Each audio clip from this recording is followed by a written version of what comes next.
Madras regiment, जिसे Karnataka infantry के नाम से भी जाना जाता है, 18वीं शताब्दी का एक विशिष्ट इतिहास समेटे हुए यह बंगाल, बॉम्बे और पंजाब रेजिमेंट के साथ ब्रिटिश ईस्ट इंडिया कंपनी की सेना की 4 प्रमुख प्रेसिडेंसी में से एक थी। 1740 के दशक में कर्नाटक बटालियन के रूप में स्थापित, जो बाद में मद्रास यूरोपियन रेजिमेंट बन गई। इसमें यूरोपीय और भारतीय दोनों सैनिक शामिल थे, जो कंपनी की विविध भर्ती प्रथाओं को दर्शाता था।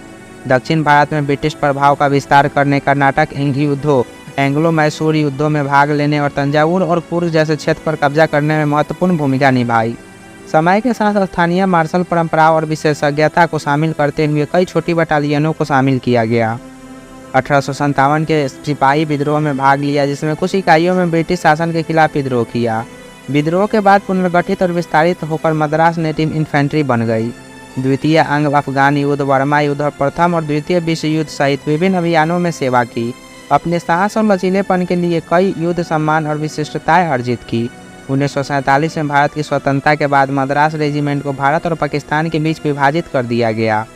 रेजिमेंट की भारतीय शाखा अपनी विरासत और परंपराओं को संरक्षित करते हुए भारतीय सेना का हिस्सा बनी हुई है। उल्लेखनीय योगदान में 1965 और 1971 के भारत पाकिस्तान युद्ध, कारगिल युद्ध और विभिन्न उग्रवाद विरोधी अभियान शामिल है। मद्रास रेजिमेंट की कहानी आधुनिक भारत और पाकिस्तान के विकास से जटिल रूप से जुड़ी हुई है।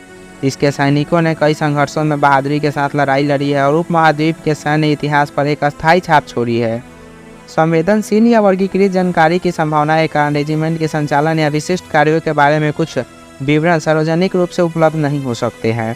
मुझे आशा है कि यह सिंहावलोकन मद्रास रेजिमेंट के समृद्ध इतिहास की खोज के लिए एक उपयोगी प्रारंभिक बिंदु प्रदान करेगी।